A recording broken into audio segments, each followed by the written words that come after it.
It's in Sterling on the Lake right here in Flowery Branch. So, hey guys, we are here live with Bob Hightower, Mr. Chase Scroggins. Bob Hightower has been one of our amazing expert advisors now for about, what is it, Bob, 3 to 4 years now? Yeah, 3 to 4 years, yeah. Time flies by when you're having fun. Exactly.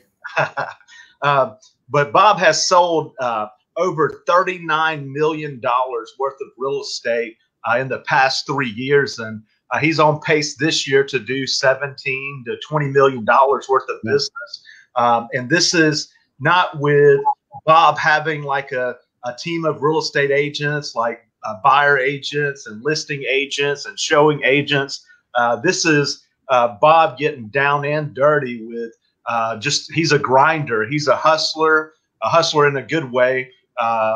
His work ethic is off the chain, but he's also, over the years, he's learned to work smarter than harder all the time. And that's one thing about Bob. You'll see, like, he loves University of Georgia football, and you'll see him at game. Well, in a normal world, you'll see Bob at games when Georgia's playing, and he gets to live life to the fullest and, spend time with his family and church and all that good stuff. But without further ado, Mr. Bob Hightower, could you tell us a little bit about yourself there, sir?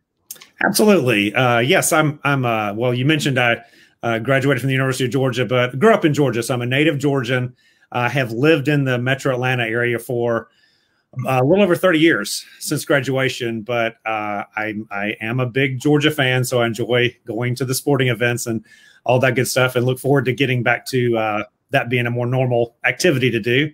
Have been blessed to raise 4 amazing daughters who are now all in their 20s, and they are living their lives to the fullest as well. So that's going very well. I was one of 4 kids. I was the youngest. I had 3 older sisters. So I truly believe God's plan for me was to raise daughters, because I was trained up that way from a very early age. But live here in the Beaufort area. And I have been, as Jason said, with real estate expert advisors for several years now. I enjoy playing golf, enjoy being very active and volunteering a lot in my church, and just enjoying time with family and friends. Love it. Yeah, and that goes back to the productivity secrets. How do you sell over $39 million in business in a year and still have that time and that freedom, spend time with your family and your loved ones and do hobbies that you enjoy doing? What is some of the things, if we can go back in time to when you first got your real estate license, can you give us a quick rundown, like, of your past career? Because I know you've done mortgage things, and you've been in real estate prior to, and then got back into it. So out of college, I spent about 14 years in the banking business. Now, most of that was in, I did some retail management, that sort of thing, but most of that time was spent in lending on real estate, some commercial and some residential. So had that background in the business. But I have been licensed now for 15, 16 years. It's been a neat evolution, really, because prior to joining real estate expert advisors and the Tracy Cousineau team, I was my best year was probably $6 or $7 million. I think was the most I had ever done, and still a good year. Those were some great years. But to now be able to do over 17 million in a year, I haven't added an extra 12 hours to each day to be that much more productive. But it was, you said it a few minutes ago, was being able to work smarter and not harder. So how can, if you could go back to when you first started out in real estate, what would you go back and tell the old version of Bob? What kind of productivity secrets would you tell Bob to be more useful with your time? Boy, there's a lot of things I wish I could tell him, but some of the main things would be really it's probably trying to focus more on what are my higher dollar producing activities that I could be doing? And what are, for me, what are the higher dollar producing activities? It's actually, prospecting for business. It's actually trying to network or get new leads and land new clients. Those are high dollar producing activities.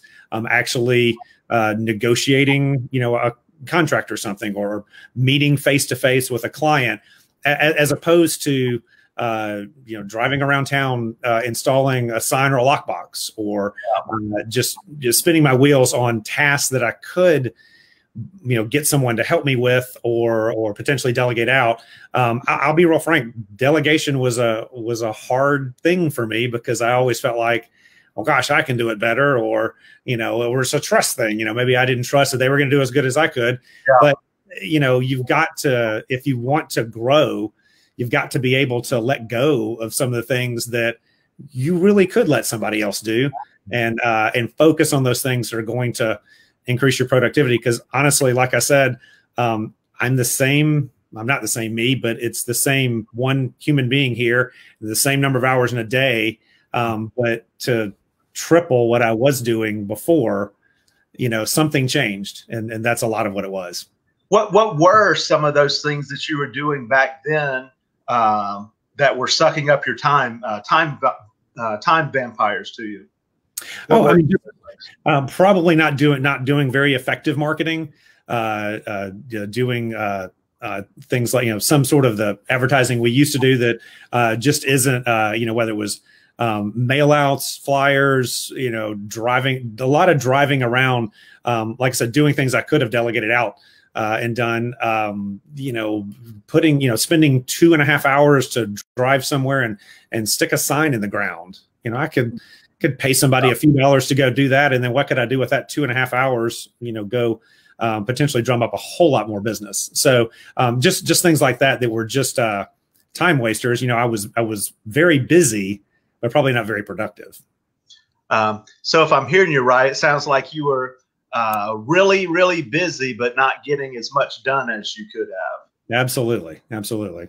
I know I felt like that before, and probably all of us on this call that's joining us has felt like, hey, I was really, really busy. And then you go back and look at the day and maybe didn't conquer the day like you wanted to, and maybe nothing got done that you wanted to accomplish, but you're really busy.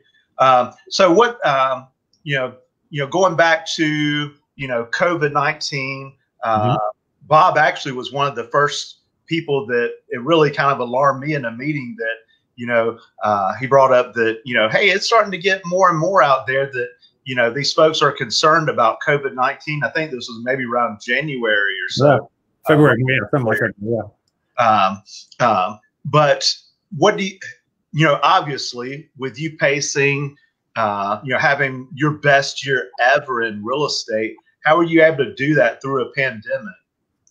Well, a lot of it is, again, kind of like I mentioned, focusing on those activities that are going to have the best results, the things that'll yield the most, but also just some of the things that we do as a company that are a little bit more on the cutting edge of where real estate is. More of we have focused a lot this year on virtual tours, 3D virtual tours. We've been doing those for several years, but we kind of upped the ante on those a little bit and made it more of a almost like a tour, a virtual tour, like we were there with the potential buyer, but it was just virtually and doing that. And it's been stunning to me that we, every time we sell a home, get one under contract, and the buyer hasn't even set foot in the home yet. And that's a concept that if you'd asked me a few years ago, I would have said, yeah, right. But it's where the market is heading. It won't always sell everything that way, but more and more is happening like that. So just having some cutting edge technologies and some strategies to connect the buyer with the potential home that we're trying to sell, and getting in front of them. I like to say, it's getting as many eyeballs on it as we can. And whatever it takes to do that, but being able to focus on that, do that, despite the pandemic, people still needed to, move closer to work, move closer to family, they outgrew their home. Things like that are going on constantly. Life still happens. Life still happens. Life was still going on. It's still, if someone's not satisfied with where they're at, I think, number of housing units in Metro Atlanta. I mean, correct me if I'm wrong. I think they're down, this over the same period last year. Yeah. But we're way up. I had achieved by the end of July.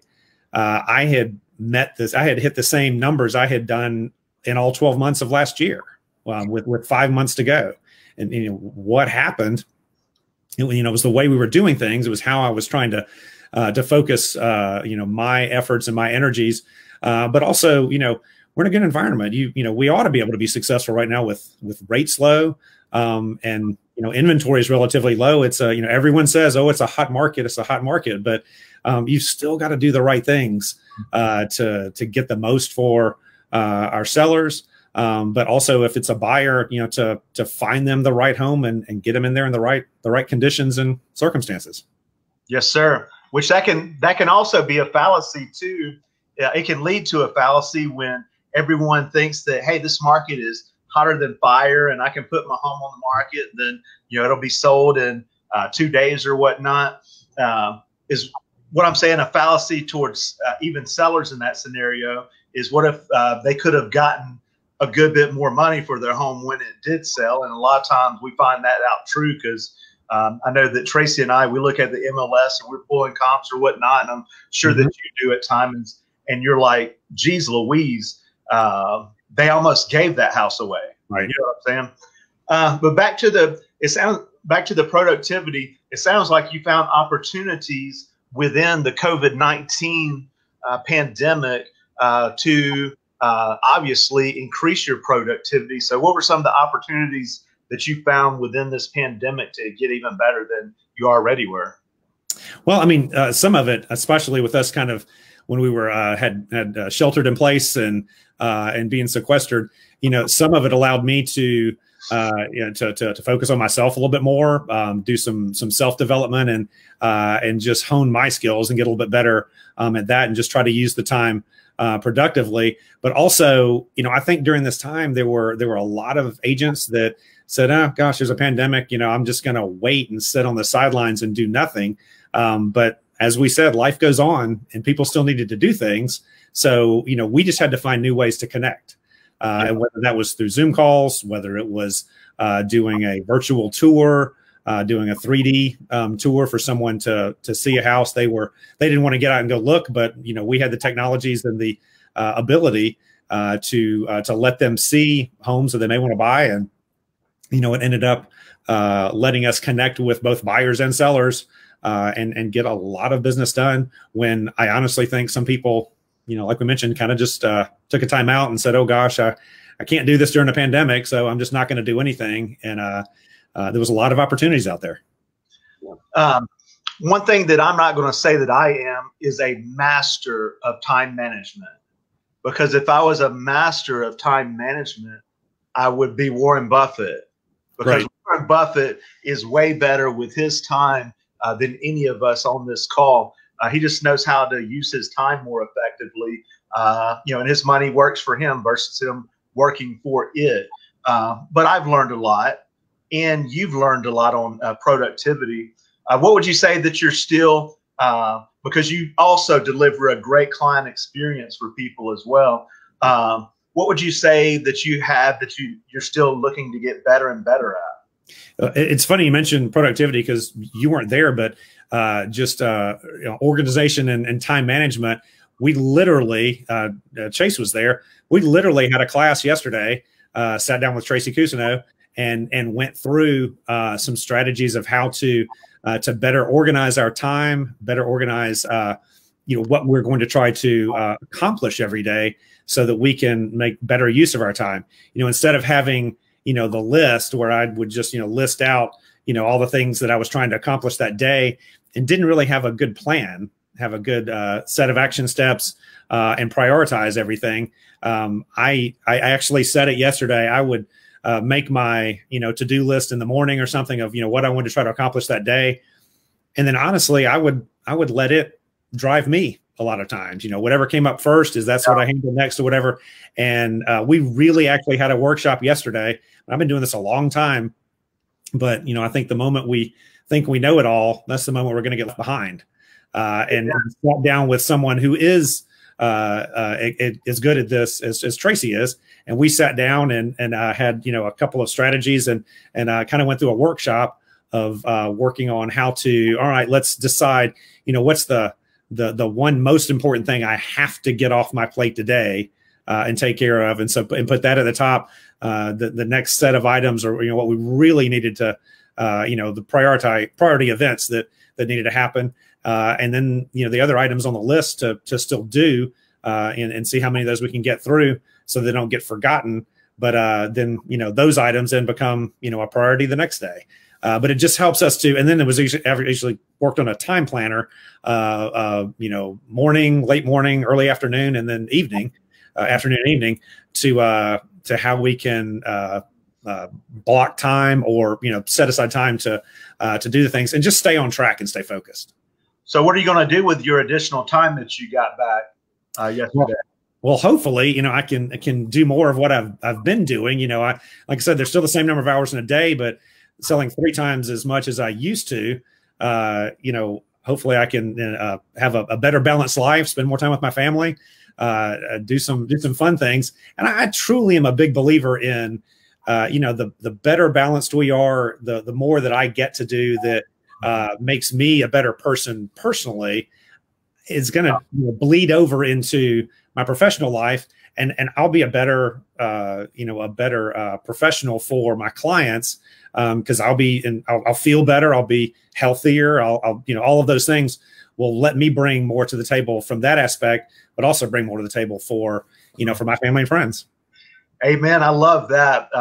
It's funny how we show up in one area of our life that it makes us show up in other areas of our lives as well too. So I know that's one thing that even just really going back into my own psychology, that I can feel like I'm getting down, or usually when I'm getting down or slightly depressed or whatever it is, it usually comes down to I'm not getting done what I set out to get done, and I'm not moving forward. So for me personally, which is different for everyone, you get more fulfillment when you are getting things done and getting closer to your goals. So just what does the next year or 2 years look like for you, Bob? Well, I mean, hopefully I can continue to grow.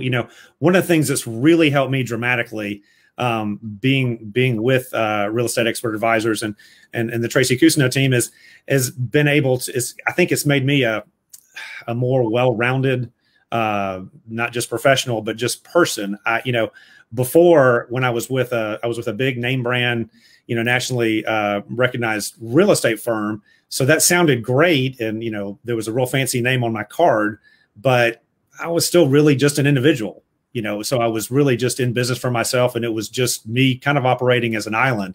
But being able to be on a team like this, hopefully the next year and a half, I'll be able to continue to grow, get better, even just going to a class yesterday, get better in all aspects of my business and my personal life. But also, there's just a lot of relief in being able to, if I did want to, once we can really travel again, go take a trip or go on vacation or travel, we've got a team behind us, and I can be supported in what I'm doing, and be able to take a few days off and not feel like I've let my clients down, not feel like I'm letting my family down because I'm on vacation stressing over what's the work I've left behind. I'm able to, prepare everyone that I'm going to be gone for a few days, but then have, people behind me that will take care of everyone. You didn't get to where you want, and you're just a grower mentality. You still haven't gotten to where you want to go. That's just the way that, if I'm reading you right, and I know you pretty well, you're just always looking to level up. But let's go back to that person that, they had goals, they had dreams, they had aspirations when they got their real estate license, and it's just not turning out like they had hoped it would turn out. What's some advice that you could give those folks?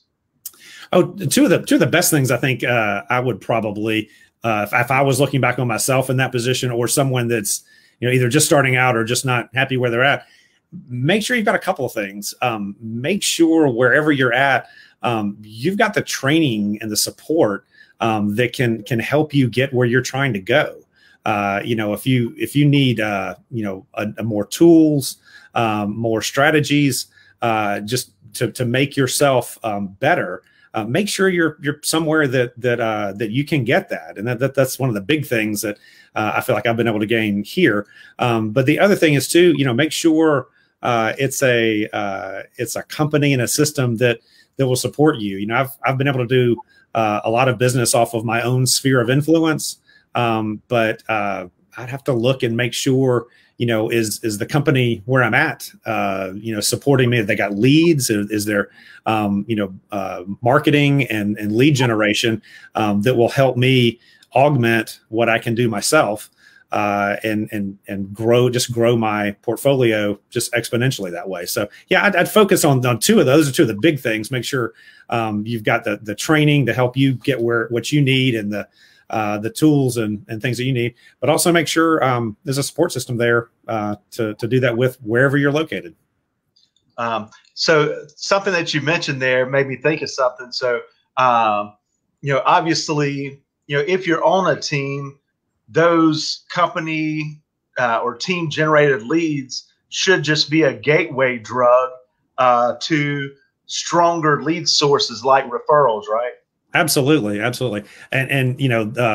referrals and the lead sources from a company like we have are just incredible. But also it can just open doors, but also open your mind up, I think, to other avenues for building your own referral network. In different ways that'll just kind of help sustain your business going forward. I mean, my goal this year was 15 million, and I should top out over 17 million. And next year I'm aiming for trying to do 20 million in a year, which will be just exponentially more than I had ever done before in years past. Wow. Love it. Well, shoot, I sure do appreciate your time. Did you have any questions for him there, Chase? Not questions, no. Just a couple final comments. Bob is obviously a perfect example of somebody to bring on. And yes, we were in the productivity shop with Tracy Coos a couple days ago, and that just shows that he's still wanting to get better, even though he's obviously pretty dang productive. And he's helped me out with a ton of stuff. I've reached out to him and Mimi Schlenker a ton, and have learned so much from them. So I appreciate you, Bob. I did want to just throw it out there for anybody watching this live or on the replay. If you are in the situation where you feel like maybe you're not getting the wheels turning like you had hoped when you started out in real estate, or if you feel like you need some tips on productivity or really whatever it is, shoot me a message. We'd love to have that open conversation with you. Or you can even give me a call, shoot me a text at 404-680-4324, and we'd love to hear from you. Awesome. Well, I appreciate both of you fellas, and I hope you have a great day. Absolutely. Thank you. Thanks, See guys. you soon. All right. Take care.